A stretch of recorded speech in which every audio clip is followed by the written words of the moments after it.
சீதையை தூக்கி சென்றவன் ஸ்ரீராமனால் கொல்லப்பட்டவன். 3 வரிகளுக்குள் என் வரலாற்றை முடித்து காட்டுபவர்களே ராவணன், ராவணேஸ்வரன் பேசுகிறேன். ராமன் ஆண்டால் என்ன, ராவணன் ஆண்டால் என்னவா? ராவண ராஜ்யம் தெரியுமா?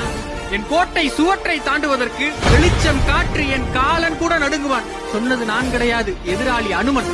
என்னுடைய நகரத்தை சுத்தம் செய்வது நான் வென்றெடுத்த தேவாதி தேவர்கள். ஆனால் பாவம் என்னுடைய மக்கள், அவர்களுக்கு கொண்டாட்டம் என்றால் தெரியாது. காரணம், உலகத்தில் கவலை என்று ஒன்று இருப்பது தெரிந்தால் தானே கொண்டாட்டத்தை உணர முடியும். இசையையும் பாடலையும் மட்டுமே கேட்டு கேட்டு பழகிய காது என் மக்களுடைய காது. ஒரு நாளும் அழுகையும் புலம்பலும் அவர்களுக்கு என்னவென்றே தெரியாது. யார் என்ன சொல்வது, எனக்கே தெரியும் என்னுடைய சாவிற்கு காரணம் நான் செய்த தவறு. யாராவது சொல்ல முடியுமா என்னுடைய கோபமும் தவறு? வரலாறு முழுக்க வீழ்த்தப்பட்டால் அவன் வீரன் கிடையாது, அப்படித்தானே? இனி 3 உலகத்திலும் என்னால் வெல்லப்படுவதற்கு எவனுமே கிடையாது என்று 20 கைகளையும் சும்மா வைத்திருப்பது எப்பேற்பட்ட கொடுமை.